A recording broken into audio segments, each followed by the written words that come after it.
Hello guys, good morning all of you and welcome back to our channel. हम discuss कर रहे थे physical world and measurement यानी भौतिक जगत एवं मापन। ये दो अलग अलग चैप्टर है गाइस, मैं बता चुका हूँ इससे पहले वाले वीडियो लेक्चर में, लेकिन हम दोनों चैप्टर को कंबाइंडली पढ़ रहे हैं। उसके पीछे रीज़न क्योंकि फिजिकल वर्ल्ड जो पहला चैप्टर है वो थियोरिटिकल चैप्टर है और उसमें ज़्यादा कुछ दे नहीं रखा है। मेनली जो आपकी 11th क्लास की फिजिक्स हैं वो सेकंड चैप्टर से ही स्टार्ट होती है जो कि मेजरमेंट एंड एरर है। तो मैं इन दोनों को कंबाइंडली ही डिस्कस करूँगा जो हम डिस्कस कर चुके हैं। लास्ट क्लास में हमने पढ़ा था कि फिज़िक्स बेसिकली क्या होती है, इसके कितने पार्ट्स होते हैं। उसमें हमने देखा था कि फ़िज़िक्स बेसिकली दो प्रकार की होती है, एक क्लासिकल फ़िज़िक्स होती है और एक मॉडर्न फ़िज़िक्स होती है। क्लासिकल फ़िज़िक्स के भी अपने कुछ पार्ट्स होते हैं और मॉडर्न फ़िज़िक्स के भी अपने कुछ पार्ट्स होते हैं।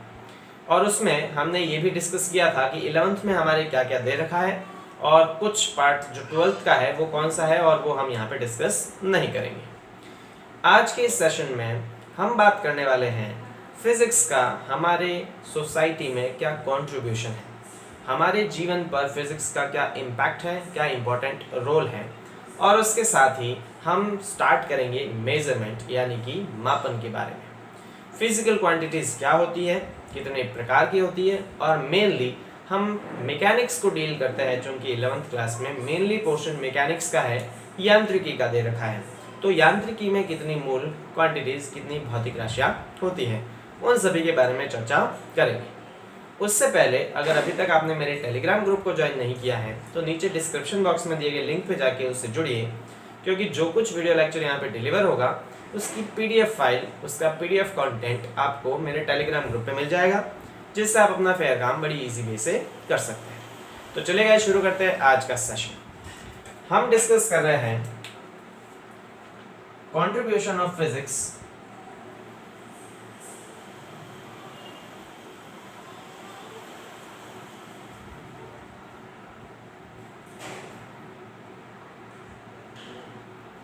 इन our society,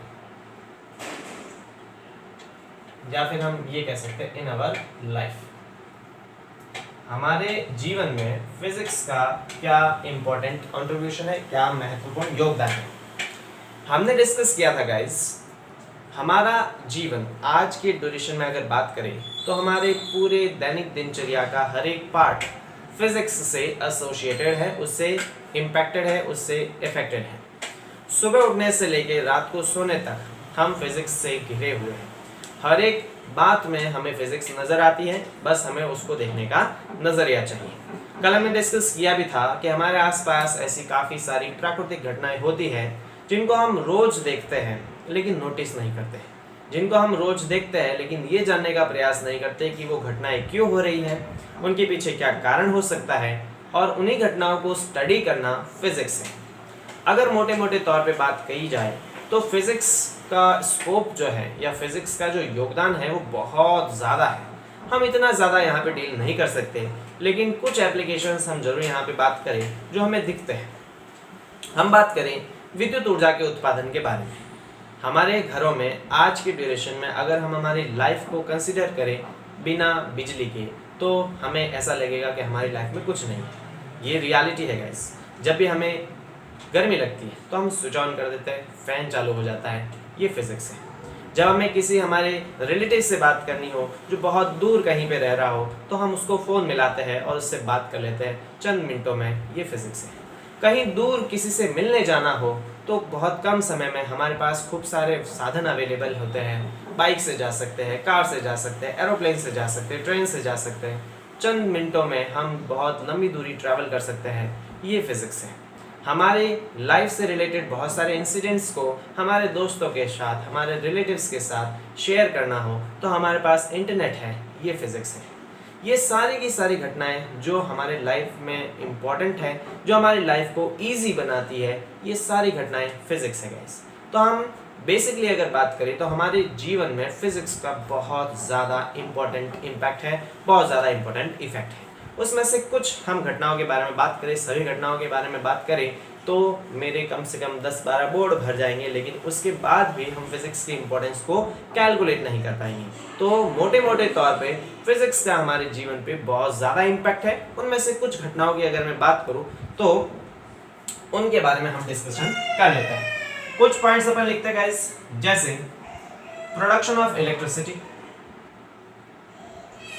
production of electricity यानी कि विद्युत ऊर्जा का उत्पादन,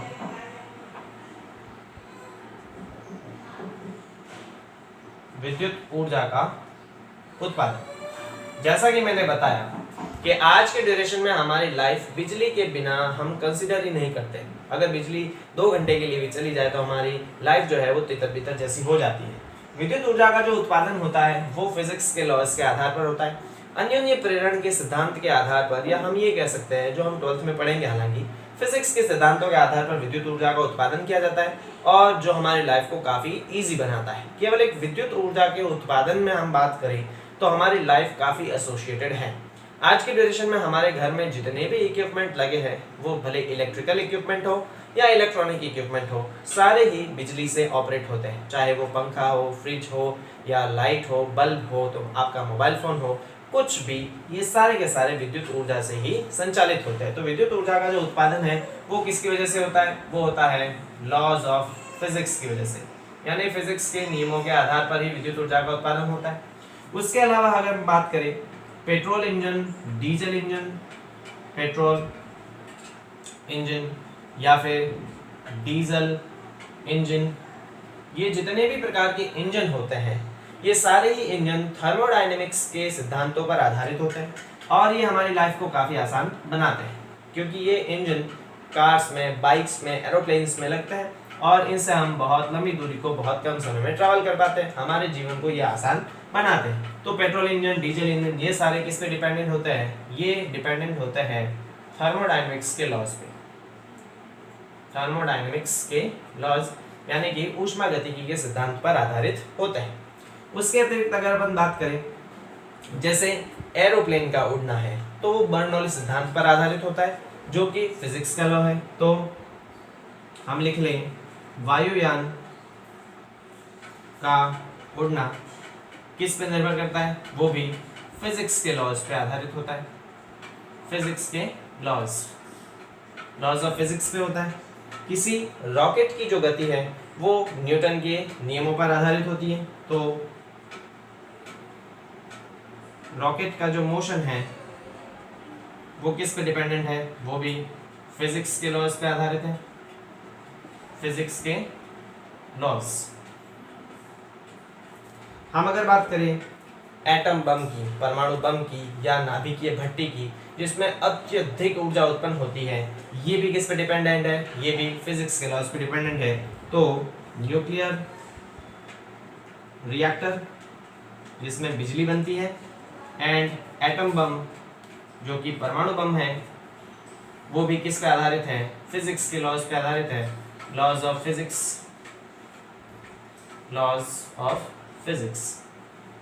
इसके अतिरिक्त अगर हम बात कर ले टेलीविजन की, रेडियो की, इंटरनेट की, आपके सेल फोन की, ये सारे जो वायरलेस डिवाइसेस होते हैं, ये किस पे बेस्ड होते हैं? विद्युत चुम्बकीय तरंगों के प्रसारण पे आधारित होते हैं और ये भी किस में आते हैं? फिजिक्स में आते हैं। तो हम बात कर ले टीवी की या फिर आपके सेल फोन की, इंटरनेट की, फैक्स की, तो ये सारे के सारे जो हैं वो विद्युत चुंबकीय तरंगों के प्रसारण पर आधारित है और हम सीधे तौर पे कहें तो ये भी किस पे डिपेंडेंट है? लॉज ऑफ फिजिक्स पे। तो ये तो मैंने कुछ बातें ही कही है जो फिजिक्स के नियमों पर आधारित है, लेकिन मोटे मोटे तौर पे हमारी लाइफ का हर एक दिन जो है वो फिजिक्स से इफेक्टेड है, इम्पैक्टेड है।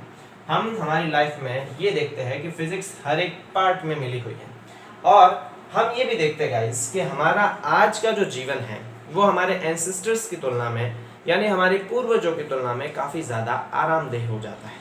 अगर हम हमारे लाइफ की आज की ड्यूरेशन में बात करें तो काफ़ी इजी लाइफ है हमारी। हम हमारी लाइफ में बड़े इजी वे से जीते हैं और किसकी बदौलत? फिजिक्स के लॉज की बदौलत, क्योंकि फिजिक्स के लॉज के आधार पर काफ़ी सारे डिवाइसेस का निर्माण हुआ है और वो हमारी लाइफ को आसान बनाते हैं। आप अगर सुबह से लेकर शाम तक अपनी दिनचर्या को भी देखोगे तो उसमें आप पाओगे कि हर एक पार्ट में फिजिक्स एसोसिएटेड है, हर एक पार्ट में। आप अभी ये जो लेक्चर भी देख रहे हो तो आपके सेल फोन पे देख रहे हो, इंटरनेट कनेक्शन की वजह से देख रहे हो, तो ये भी गाइस फिजिक्स है। तो हम ये देखें मोटे मोटे तौर पे तो हमारी लाइफ का हर एक पार्ट जो है वो फिजिक्स से एसोसिएटेड है, फिजिक्स से कनेक्टेड है। अब हम बात कर लेते हैं गाइस कि हमें मेजरमेंट की आवश्यकता क्यों पड़ी, व्हाई डू वी मेजर, हम किसी चीज को मापते क्यों है या हमें मापन की आवश्यकता क्यों पड़ी, उसके बारे में हम चर्चा कर लेते हैं। तो इसको मैं रफ कर देता हूँ, ठीक है। चलिए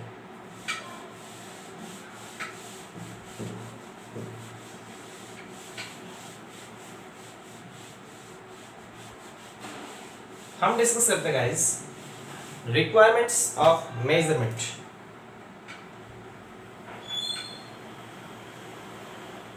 रिक्वायरमेंट ऑफ मेजरमेंट यानी कि मापन की आवश्यकता।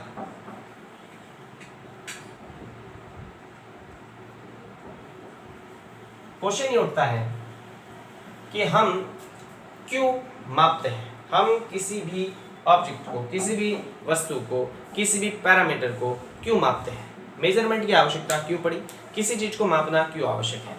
तो अगर सिंपल शब्दों में इसका आंसर दिया जाए कि हम मापन क्यों करते हैं, हम मेजरमेंट क्यों करते हैं, तो एक लाइन में इसका आंसर आएगा for the sake of simplicity. हमारे जीवन को आसान बनाने के लिए, सुविधाजनक बनाने के लिए, सरल बनाने के लिए हम मेजरमेंट करते हैं। तो पहले मैं लिख लेता हूँ इस लाइन को, उसके बाद हम इसके बारे में डिस्कस करते हैं। सो अगर क्वेश्चन ये है that why do we measure, why do we measure, हम मापते क्यों हैं, तो इसका अगर हम आंसर दे तो इसका आंसर आएगा for the sake of simplicity, for the sake of simplicity. हम मेजरमेंट क्यों करते हैं, सुविधा के लिए, सुविधा के लिए या सरलता के लिए। देखिए इस बात को हम समझते हैं, ये वास्तविकता है। हम मेजरमेंट केवल और केवल हमारे जीवन को सरल बनाने के लिए और सुविधापूर्ण बनाने के लिए करते हैं। एग्जाम्पल के तौर पे अगर बात करें, मान लेते हैं कि आप किसी टेलर के पास जाते हो अपने कपड़े सिलवाने और कपड़ा उसको दे के आ जाते हो बिना मेजरमेंट के, उसको अपना मेजरमेंट नहीं देते हो और वो कपड़ा दे के आ जाते हो। तो उस कंडीशन में क्या होगा, अगर उसने सी दिया बिना मेजरमेंट के तो आपको या तो बहुत ज़्यादा टाइट आएगा या बहुत ज़्यादा ढीला होगा, ऐसा लगेगा जैसे आपने वो कपड़े कहीं से मांग के लाए हैं। और बाई चांस हो सकता है किसी के डायरेक्ट फिट भी आ जाए, but most of the cases में वो आपके मेजरमेंट के नहीं देने की वजह से आपके साइज का नहीं होगा, या तो बहुत छोटा होगा या बहुत बड़ा हो जाएगा। इसी तरह से अगर आप मान लेते हैं किसी ग्रोसरी स्टोर पे जाते हैं, किसी किराने की दुकान पे जाते हैं और वहाँ जाके कुछ भी सामान खरीदते हैं, फॉर एग्जाम्पल चावल खरीदते हैं और उसको कह देते भैया चावल देना, लेकिन ये नहीं बताते कितने देना है। तो वो कितना देगा पता नहीं, वो 1 ग्राम देगा, 2 ग्राम देगा, 10 ग्राम देगा, 1 किलो देगा, 10 किलो देगा, एक बोरी भर के देगा, कितना देगा नहीं पता है, हमें उसको मेजरमेंट देना पड़ेगा। वैसे ही आप किसी पेट्रोल स्टेशन पे जाते हैं पेट्रोल भरवाने और उसको जाके कह दे कि भैया पेट्रोल डालना, तो भैया कंफ्यूज हो जाएंगे डालना कितना है, 10 रुपए का, 100 रुपए का, 1 लीटर, 2 लीटर, 50 लीटर, कितना। तो इसका मतलब क्या है, हमारे जीवन में हम जीवन को सुविधाजनक और सरल बनाने के लिए मेजरमेंट करते हैं, हम उसको मापते हैं। ग्रोसरी स्टोर पे जाके हम उसको स्पष्ट रूप से कहें कि 50 रुपए के चावल देना या 1 किलो चावल देना, 2 किलो चावल देना, तो वो समझता है हमारी बात और बहुत ज़्यादा आसानी से समझने की वजह से हमारा काम जल्दी हो जाता है। पेट्रोल स्टेशन पे जाके हम उसको कहें 100 रुपए का पेट्रोल डालना या 5 लीटर पेट्रोल डालना, तो हमारी बात को समझेगा, सुविधाजनक होगा और वो बहुत जल्दी बात समझने से हमारा काम जल्दी हो जाएगा। नहीं तो हम उसको समझाने बैठ जाएंगे। तो कहने का मतलब है मेजरमेंट की आवश्यकता केवल और केवल जीवन को सुविधाजनक बनाने के लिए हुई, बिना मेजरमेंट के हम कोई काम नहीं करते। अब दिमाग में एक सवाल और मैं डाल दूं आपके कि हर एक क्वांटिटी को मेजर नहीं किया जा सकता। यहाँ पे जो मैंने एग्जाम्पल दिए हैं उन एग्जाम्पल्स में हम बात करें कपड़े के मेजरमेंट की, तो वहाँ पे हम उसकी लंबाई चौड़ाई माप सकते हैं। अगर हम चावल की बात करें तो चावल का द्रव्यमान मापते हैं। पेट्रोल की बात करें तो पेट्रोल का आयतन माप सकते हैं।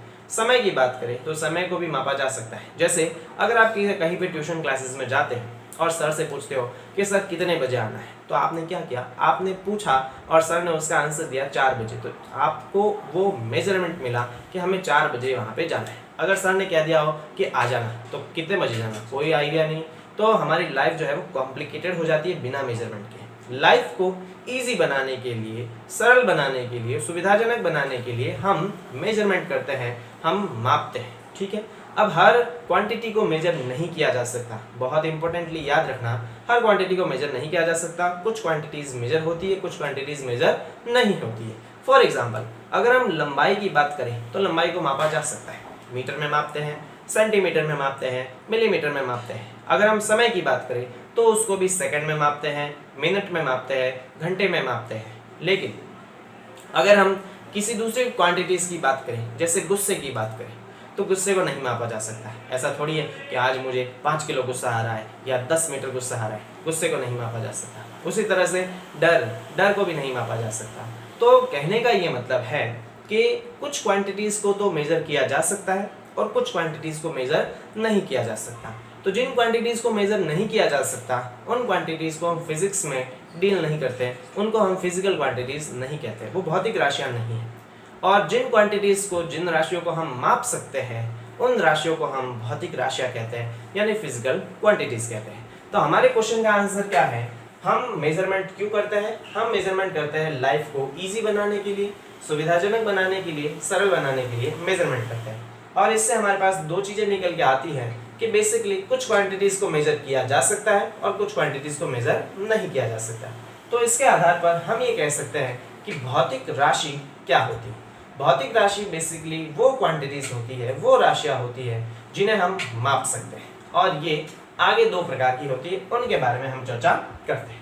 तो चलिए इसको अपन रफ कर देते हैं और हम हमारे मेन टॉपिक के बारे में डिस्कशन करते हैं कि भौतिक राशियां क्या होती है। What are physical quantities? Physical quantities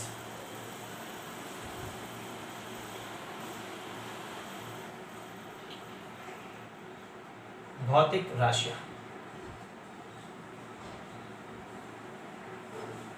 देखिए गाइस, हम यहाँ पर स्लो पढ़ेंगे, अच्छे से पढ़ेंगे और सीखेंगे ज़्यादा। रीज़न 11th क्लास में मेन आपका जो काम है वो सीखना है, कंसेप्ट्स बनाना है, अपने नींव को मजबूत करना है। आप ज़्यादा अच्छे से सीखेंगे तो 12th क्लास में बड़ी इजी वे में आपको सब कुछ समझ में आएगा। 11th क्लास में आपका मेन काम एक ही है, सीखना है। हम यहाँ पे भागेंगे बिल्कुल नहीं, बहुत स्लो चलेंगे, हर एक कॉन्सेप्ट पे न्यूमेरिकल क्वेश्चंस भी करेंगे, अच्छे लेवल के करेंगे, नीचे से स्टार्ट करके ऊपर तक के जितने क्वेश्चंस बनते हैं वो सारे क्वेश्चंस यहाँ पे डिस्कस करेंगे, क्योंकि यहाँ आपका मेन एम्बिशन है सीखना और ज़्यादा से ज़्यादा सीखना। क्योंकि अच्छे से सीखोगे तो मज़ा आएगा, और मज़ा आएगा तो इंटरेस्ट बना रहेगा और आप लंबे समय तक उसको याद कर पाओगे, वो आपके दिमाग में टिका रहेगा। 11th class is not a board class, तो उसके लिए आपको ये सिलेबस की चिंता छोड़ देनी है कि सर हमारा सिलेबस पीछे चल रहा है, ये है वो है। हम इसमें सीखेंगे ज़्यादा और समझेंगे ज़्यादा, ताकि आपकी कॉन्सेप्ट बने और फिर आपको 12th में दिक्कत बिल्कुल ना हो। और विश्वास मानिए, आपको 12th में बिल्कुल भी दिक्कत होने वाली नहीं है अगर आप यहाँ पे धीरे धीरे ही पढ़ेंगे, हम इसमें भागेंगे बिल्कुल।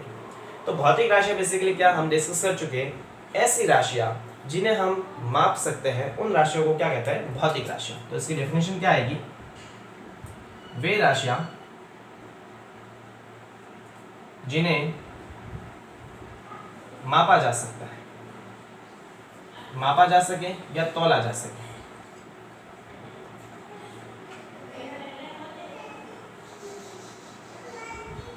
उन्हें भौतिक राशियां कहते हैं, उन्हें भौतिक राशियां कहते हैं। वे राशियां जिन्हें मापा या तोला जा सकता है उन्हें भौतिक राशियां कहते हैं। तो भौतिक राशियों में वही राशियां आएगी जिन्हें हम मेजर कर सकते हैं, सिंपल शब्दों में जिन्हें हम क्या कर सकते हैं, मेजर कर सकते हैं। तो आप बड़े इजी वे में किसी भी राशि की पहचान कर सकते हैं कि वो भौतिक राशि है या नहीं। अगर उसको मेजर किया जा सकता है, उसको मापा जा सकता है, तो वो भौतिक राशि है, और नहीं है तो वो भौतिक राशि नहीं है। एग्जाम्पल्स की अगर बात करें तो खूब सारे एग्जाम्पल्स मिल जाएंगे। जैसे अपन ने बात करी लंबाई की, तो लंबाई को हम मापते हैं, लंबाई को माप सकते हैं मिलीमीटर में, सेंटीमीटर में, मीटर में, तो लंबाई भौतिक राशि है बिल्कुल। समय की अगर बात करें, समय को हम माप सकते हैं सेकंड में, मिनट में। बल की अगर बात करें तो बल को मापा जा सकता है, न्यूटन में मापा जाता है, बल को डायन में मापा जाता है। इसके अतिरिक्त अगर हम बात करें ऊर्जा की, तो ऊर्जा को भी हम मापते हैं, किस में मापते हैं, जूल में मापते हैं, इलेक्ट्रॉन वोल्ट में मापते हैं। ये सारी भौतिक राशियां हैं, क्योंकि इन सभी राशियों को हम माप सकते हैं, तो इन राशियों को भौतिक राशियां कहते हैं। अब बेसिकली भौतिक राशियां दो प्रकार की होती है। कितने प्रकार की होती है? दो। एक जो है उन्हें अपन कहते हैं मूल भौतिक राशि यानी कि फंडामेंटल, और दूसरी होती है व्युत्पन्न यानी कि डिराइव्ड। ठीक है, इसे अपन कहते हैं फंडामेंटल क्वांटिटीज, और दूसरी होती है वो होती है डिराइव्ड। ठीक है, तो हम बात करते हैं कि भौतिक राशियां जो हैं वो दो प्रकार की होती है। एक होती है मूल भौतिक राशि, एक होती है व्युत्पन्न भौतिक राशि। तो पहले हम बात कर लेते हैं मूल भौतिक राशि की। मूल भौतिक राशि, देखिए अगर सिंपल डेफिनेशन कहें मूल भौतिक राशियों की या फंडामेंटल क्वांटिटीज की,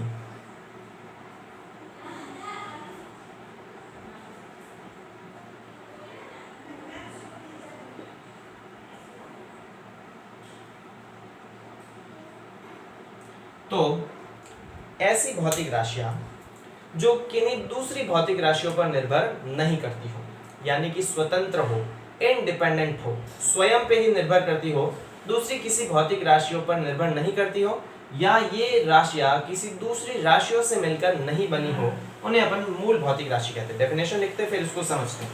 तो इसकी डेफिनेशन आएगी, वे भौतिक राशियां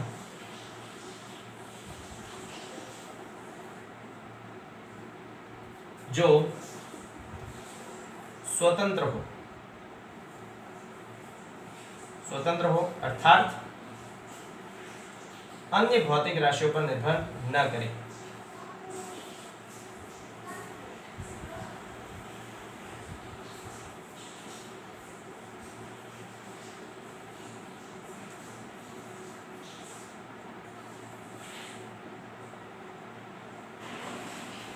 उन्हें मूल भौतिक राशि कहते हैं।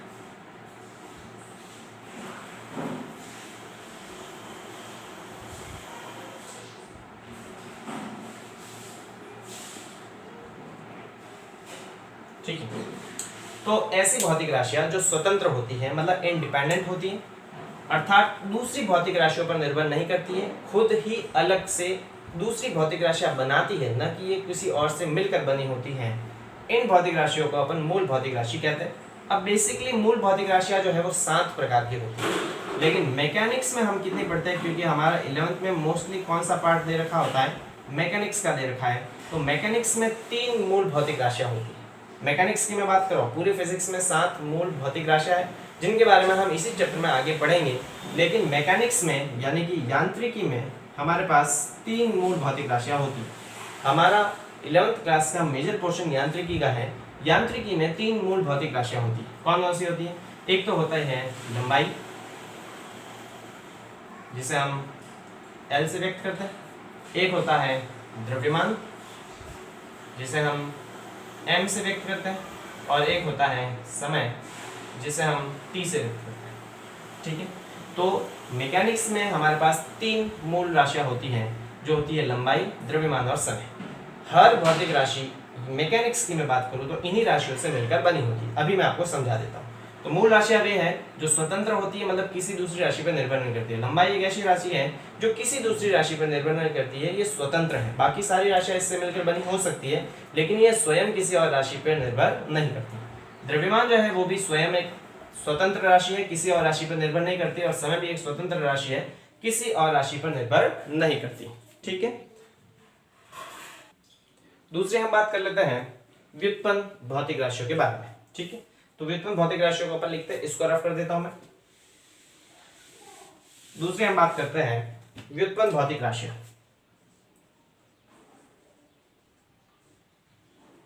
देखिए, व्युत्पन्न राशियां ऐसी राशियां होती हैं जो मूल राशियों से मिलकर बनी होती है, उन्हीं से मिलकर इन राशियों को बनाया जाता है। तो डेफिनेशन क्या होगी? वे भौतिक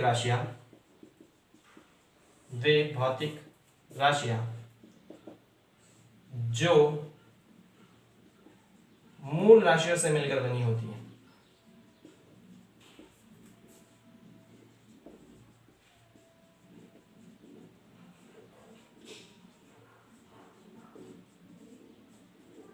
उन्हें व्युत्पन्न राशियां कहते हैं। उन्हें व्युत्पन्न राशियां कहते हैं। ठीक है, तो मूल राशियां तो किसी और से मिलकर नहीं बनी होती है और व्युत्पन्न राशियां मूल राशियों से ही मिलकर बनी होती है। एग्जाम्पल की अगर अपन बात करें तो गाइस देखिए, क्षेत्रफल की अगर अपन बात करें तो क्षेत्रफल क्या होता है? क्षेत्रफल होता है लंबाई इंटू चौड़ाई। तो क्षेत्रफल जो है वो होता है लंबाई इंटू चौड़ाई।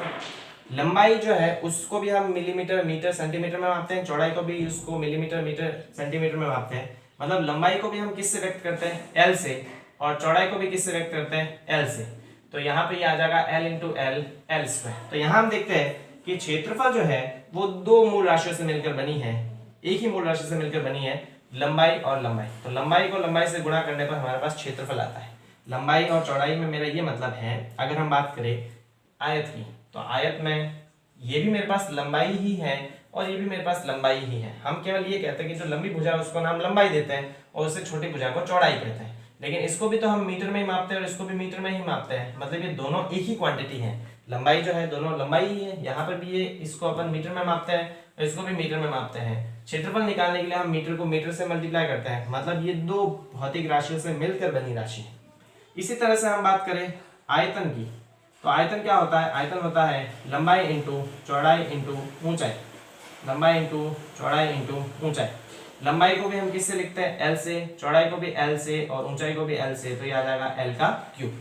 तो आयतन भी तीन भौतिक राशियों से मिलकर बनी है, L into L into L. इसी तरह हम बात करें चाल की, तो चाल बराबर क्या होता है? चाल बराबर होता है दूरी अपॉन समय। इकाई समय में तय की गई दूरी को चाल कहते हैं। दूरी को हम किस में मापते हैं? लंबाई, मीटर वगैरह में मापते हैं। तो दूरी एक प्रकार की लंबाई हुई। और समय को हम किस में मापते हैं? समय को सेकंड, यानी समय के लिए टी। तो यहाँ पे हम क्या देखते हैं कि चाल जो है वो दो भौतिक राशि दूरी और समय से मिलकर बनी। इसी तरह हम बात करें त्वरण की, तो वो भी आगे इसी तरह से हमारे पास आती जाएगी। तो हम यहाँ पे क्या देखते हैं कि ये जो व्युत्पन्न राशियां हैं ये एक से अधिक मूल राशियों से मिलकर बनी होती है और इन्हीं कारण इसे हम व्युत्पन्न राशि कहते हैं। तो आज के सेशन में हमने बेसिकली ये डिस्कस किया कि फिजिक्स का हमारी लाइफ में क्या इंपॉर्टेंस है और भौतिक राशियां क्या होती है, कितने प्रकार की होती है। इससे आगे वाले वीडियो लेक्चर में हम डिस्कस करेंगे मेजरमेंट सिस्टम के बारे में। तो मिलते हैं गाइस अगले वीडियो लेक्चर में। Thank you so much.